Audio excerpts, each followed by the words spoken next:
Hello అందరికి. ఈ మధ్య క్లైమేట్ అయితే చాలా బాగుంటుంది. మాటి మాటికి వర్షం పడుతూనే ఉంటుంది. ఇంత మంచి క్లైమేట్ లో వేడి వేడిగా చికెన్ పకోడీ చేసుకుంటే ఇంకెంత బాగుంటుంది. మీరు కూడా టెంప్ట్ అవుతున్నారా? అయ్యే ఉండుంటారులేండి. ఇంకెందుకు లేటు, మన రెసిపీ చూసి చకచక చికెన్ పకోడీ చేసేయండి. ముందైతే నేను చూపించినట్టు మసాలాలన్నీ యాడ్ చేసేసుకోండి.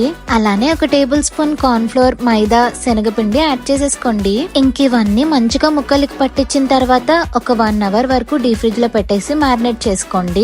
ఈ స్టెప్ అయితే అస్సలు మిస్ చేయకండి. ఖచ్చితంగా మ్యారినేట్ అయితే చేసుకోండి. ఇలా చేసుకోవడం వల్ల మనకి చికెన్ కి మసాలాలన్నీ బాగా పడతాయి. ఇప్పుడైతే ఇంకా స్టవ్ మీద ఒక కడాయి పెట్టేసుకొని అందులో మీకు తగినంత ఆయిల్ అయితే యాడ్ చేసేసుకోండి. ఆయిల్ కొంచెం వేడైన తర్వాత జీడిపప్పు, కరివేపాకు వేయించేసి పక్కన పెట్టేసుకున్నా. అలానే మనం మ్యారినేట్ చేసిన చికెన్ కూడా మంచిగా లైట్ బ్రౌన్ వచ్చిన వరకు ఈ విధంగా వేయించేసుకోవాలి. మన వేడి వేడి కాజు చికెన్ పకోడీ అయితే రెడీ. అలానే మన ఛానల్ ని సబ్స్క్రైబ్ చేసుకోవడం మర్చిపోకండి. టాటా బాయ్.